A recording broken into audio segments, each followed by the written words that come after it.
இறையன்பர்கள் அனைவருக்கும் வணக்கம். யாமிருக்க பயமேன் என்பது முருகப்பெருமானின் அருள்வாக்கு.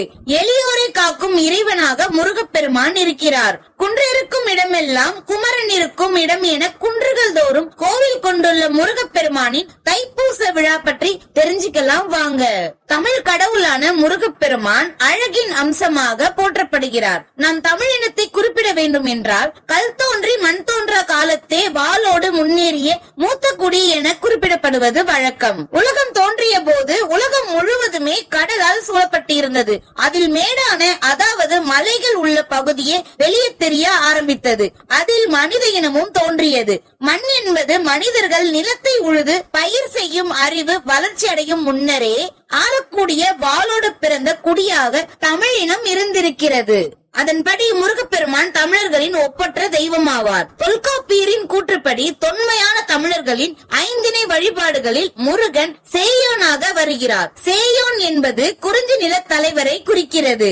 ஐந்திணைகளில் முல்லை நிலத்துக்குரிய தெய்வமாக மாயோன் என்னும் திருமாலும், மருத நிலத்தின் தெய்வமாக இந்திரனும், பாலை நிலத்தின் தெய்வமாக கொற்றவையும், நெய்தல் நிலத்தின் தெய்வமாக வருண பகவானும் இருக்கிறார்கள். அதில் அதிகமான தமிழர்கள் முருகனையே வழிபடுவதால் முருகனே தமிழ் கடவுளாகவும் அழைக்கப்படுகிறார். தமிழில் மெல்லினம், இடையினம், வல்லினத்தை ஒரு சேர இணைத்த பெயராக முருகனின் பெயர் அமைந்துள்ளது. முருகு என்றால் தமிழில் அழகு என்று பொருள். முருகன் ஆனவன் அழகன் ஆகிறான். முருகனின் வழிபாடு என்பது பழங்காலம் தொட்டே இருந்து வருகிறது. தமிழர்களுக்கும் முருகனுக்கும் உள்ள தொடர்பானது நெடுங்கால பிணைப்பு ஆகும். தமிழர்கள் எங்கெல்லாம் செல்கிறார்களோ அங்கெல்லாம் முருகனை மறவாமல் கொண்டு சேர்ப்பார்கள். அவ்வாறு இன்று தமிழகம், இலங்கை, மலேசியா, சிங்கப்பூர் உட்பட்ட பல வெளிநாடுகளில் முருகப்பெருமானின் வழிபாடு மிக பிரசித்தியாக இருக்கிறது.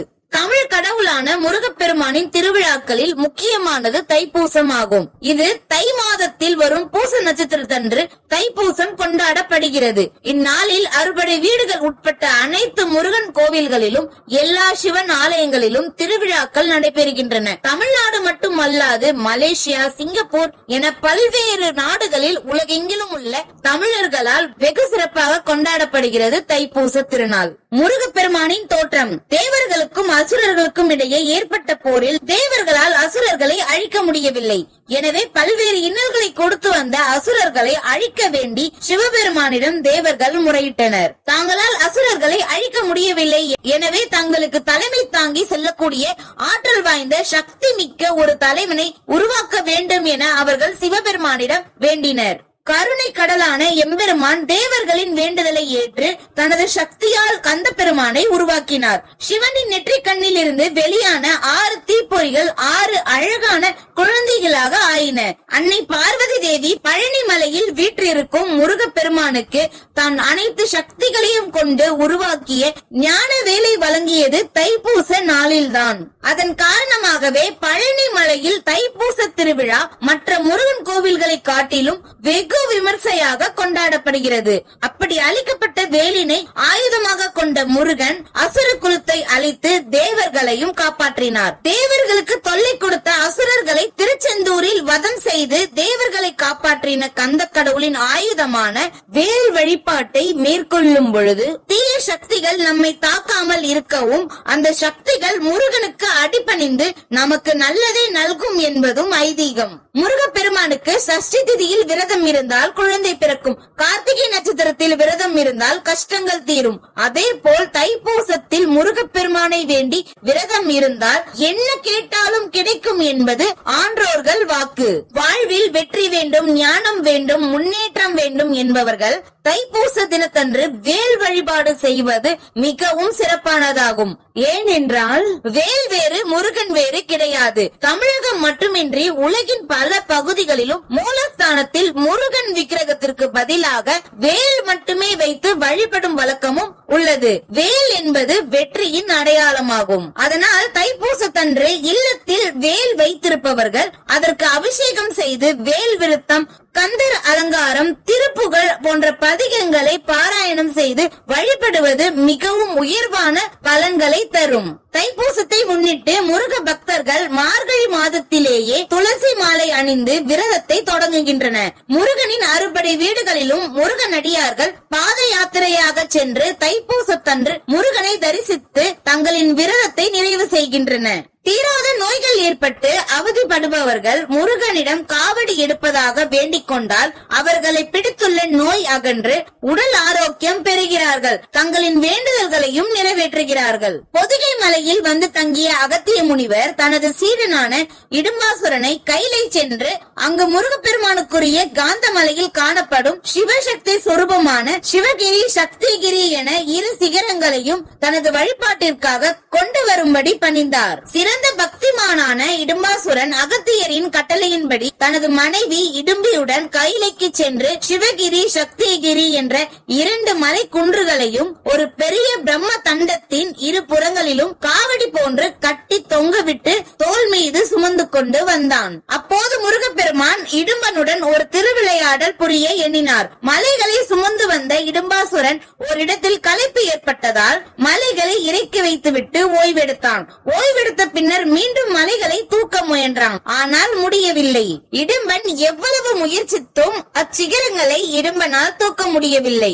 இடும்பனுக்கு ஒன்றுமே புரியவில்லை. சிறிது நேரம் யோசித்தவன் யதார்த்தமாக மேலே பார்த்தான். மலைக்குன்றின் உச்சியில் ஓரிடத்தில் கோவணம் மட்டுமே அணிந்து ஒரு சிறுவன் நின்று கொண்டிருந்தான். மலையை தூக்க முடியவில்லையே என்று யோசித்தவன் அச்சிறுவனை கீழே இறங்குமாறு கூறினான். ஆனால் அந்த சிறுவனோ இடும்பாசுரன் தூக்கி வரும் மலைக்குன்று தனக்கே உரியது என உரிமை கொண்டாடினான். இதனால் கோபம் கொண்ட இடும்பன் சிறுவனை தாக்க முயன்று பிறகு முடியாமல் வீழ்ந்தான். பின்னர் இடும்பனின் மனைவியான இடும்பியும் அகத்திய முனிவரும் அங்கு வந்து வேண்டிக் கொள்ளவே அவர்களுக்காக சிறுவனாக வந்த முருகப்பெருமான் மனமிறங்கி இடும்பனை உயிர்ப்பித்தார்.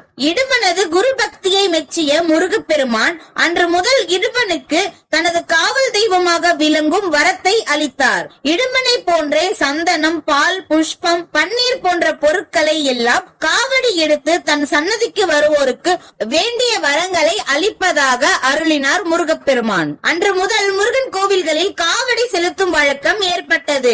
இடும்பாசுரன் கொண்டு வந்த மலையும் அங்கேயே நிரந்தரமாக வைக்கப்பட்டது. அந்த மலைதான் இன்றைய பழனி மலை என்கிறார்கள்.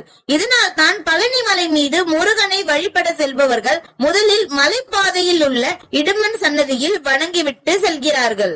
நடராஜர் வழிபாடு. முருகப்பெருமானின் வழிபாடு மட்டும் இல்லாமல் நடராஜருக்கும் வழிபாடுகள் சிறப்பாகவே நடைபெறும். சிதம்பரத்தில் கோவில் கொண்டுள்ள நடராஜ பெருமான் மார்கழி மாத திருவாதிரை நாளில் தனியாக ஆனந்த நடனமாடி பிரம்மா, விஷ்ணு உள்பட்டோருக்கு காட்சி கொடுத்தார். இந்த நாளை ஆருத்ரா தரிசனம் என கொண்டாடுகிறோம். அதே போல் தை மாதத்தில் அன்னை உமாதேவியுடன் இணைந்து ஆனந்த நடனமாடிய கோலத்தில் உமா மகேஸ்வரராக காட்சி தருகிறார் சிவபெருமான். இந்த நாளையே தைப்பூச திருநாளாக கொண்டாடுகிறோம். இந்நாளில் சிவனையும் அம்பிகையையும் வழிபடுவதால் மகிழ்ச்சியான வாழ்க்கை அமையும் என்பது நம்பிக்கை. குரு பகவானின் அவதார தினமும் தைப்பூசம் தான். குருவின் நட்சத்திரம் பூசம். இதனால் தைப்பூசத்தன்று குரு பகவானை வழிபட குரு பகவானின் அருள் கிடைக்கும். கல்வி, தொழில், திருமணம், பதவி, ஞானம் இவற்றுக்கு காரணமானவர் குரு என்பதால் அவரை வழிபட வாழ்வில் உயர்வு ஏற்படும். வள்ளலார் வழிபாடு. அருட்பெரும் ஜோதி தனி பெரும் கருணையாக வள்ளலார் இறைவனுடன் ஜோதியில் ஐக்கியமான தினம் இந்த தைப்பூசம் தான். இந்த நாளில் வடலூர் வள்ளலார் ஞான பீடத்தில் அதிகாலையிலேயே 7 திரைகளையும் விலக்கி ஜோதி தரிசனமாக வள்ளல் பெருமாள் காட்சியளிக்கிறார். இறைவன் ஒளி வடிவானவன் என்பதை உணர்த்துவதும் இறைவனின் ஜோதியில் கலப்பதே மனித பிறவியின் நோக்கமாக இருக்க வேண்டும் என்பதை உணர்த்துவதுமே இதன் தத்துவமாகும். வெளிநாடுகளிலும் தைப்பூச திருவிழா கொண்டாடப்படுகிறது. மலேசியாவின் 10 மலை, பினாங்கு ஆகிய பகுதிகளில் தைப்பூச விழா மிகப்பெரிய விழாவாக கொண்டாடப்படுகிறது. தைப்பூச நாளில் கோலாலம்பூரில் இருந்து 10 மலைக்கு ஆயிரக்கணக்கான பக்தர்கள் பாத யாத்திரையாக பால்குடம், காவடி, அலகு குத்தி ஊர்வலமாக வருவார்கள். சுமார் 8 மணி நேர நடைப்பயணத்திற்கு பிறகு 272 படிகள் கொண்ட 10 மலை மேல் உள்ள முருகனை சென்று பக்தர்கள் வழிபடுகின்றனர். பினாங்கில் தைப்பூசம் 3 நாள் விழாவாக கொண்டாடப்படுகிறது. தைப்பூசத்தை அந்நாட்டு அரசு விடுமுறை நாளாக அறிவித்துள்ளது.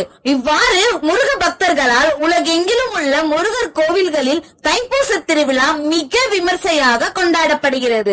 இந்த வீடியோல தைப்பூச வரலாற்றை பத்தி தெரிஞ்சுக்கிட்டோம். இந்த பதிவு உங்களுக்கு பயனுள்ளதா இருந்ததுன்னா கண்டிப்பா இந்த வீடியோவுக்கு ஒரு லைக்கும், முருக பக்தர்களான உங்களுடைய நண்பர்களுக்கும் ஷேர் செய்யுங்க.